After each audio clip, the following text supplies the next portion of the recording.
Hello friend, একটা সুন্দর recipe খেতে চান তো হোটেলে যাবার প্রয়োজন নেই, বাড়িতেই বসে বানিয়ে নিন এরকম একটা কাবলি ছোলার সুন্দর রেসিপি। ফার্স্ট কাবলি ছোলাগুলোকে জল দিয়ে 6 ঘন্টা ভিজিয়ে রেখে দিয়েছিলাম আমি।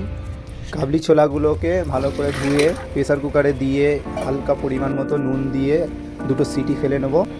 সিটি পড়তে পড়তে আমরা আলু টমেটো যেগুলো প্রয়োজন আমাদের সেগুলো কেটে জোগাড় করে রেখে দেব। এবার পরিমাণ মতো আদা রসুন পেস্ট করে নিচ্ছি। যেগুলো প্রয়োজন আমরা রেডি করে নিয়েছি, আলু কুচিয়ে নিয়েছি, টমেটো, পেঁয়াজ, আদা রসুনের পেস্ট আর কিছু মশলা সেগুলো আমরা জোগাড় করে নিয়েছি। জোগাড় করতে করতে সিটি পড়ে গেছে। এবার খুলে আলুগুলো দিয়ে আরও 2টো সিটি ফেলে নেব।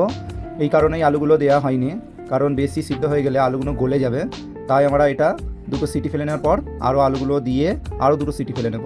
2টো সিটি ফেলে নেওয়ার পর আলু ছোলাগুলো ভালো সেদ্ধ হয়ে গেছে। একটা যে কোনো জায়গায় ঢেলে রেখে দেবো। ওই প্রেসার কুকারটা হালকা গরম করে নেবার পর তেল দিয়ে এর মধ্যে কিছু শুকনো লঙ্কা, কিছু গোটা জিরে আর তেজপাতাকে দিয়ে ভালো করে ফ্রাই করে নেব। তো আমার ফার্স্ট টাইম এটা রান্নার ভিডিও চ্যানেলে, তো যারা যারা নতুন আছো অবশ্যই সাপোর্ট করো আমাকে, চ্যানেলটি সাবস্ক্রাইব করে নাও। তো আমাদের এগুলি ভালো ফ্রাই হয়ে গেছে। তো এবার কাঁচা পেঁয়াজগুলোকে দিয়ে হালকা এগুলো ভেজে নিতে হবে। হালকা ভাজা হওয়ার পর আদা রসুনের পেস্টটা দিয়ে দিলাম। দিয়ে নেবার পর হালকা এটা নেড়ে নিতে হবে, কারণ নিচে যাতে না বসে যায়। তো এবার টমেটোগুলো দিয়ে দিলাম। দিয়ে নেবার পর এটা ভালো করে নেড়ে মিক্স করে নিতে হবে। প্রথমে সেদ্ধ করার সময় আমরা নুন দিয়েছিলাম, সেই জন্য এখানে হালকা নুন দিলাম। আর যেগুলো কাঁচা লঙ্কা আছে সেগুলো দিয়ে দিলাম। আর কিছু মশলা রেখেছিলাম, লঙ্কা গুঁড়ো, হলদি গুঁড়ো, ধনে গুঁড়ো, জিরে গুঁড়ো, এই 4টি দিয়ে ভালো করে মিক্স করে নেব। আর আমরা গরম মশলাটা রেখে দিলাম, এটা লাস্টে দিতে লাগবে। আদা রসুন যেটা পেস্ট করেছিলাম তাতে হালকা জল দিয়ে আমরা এটাই দিয়ে দিলাম, যাতে নিচে না বসে যায়।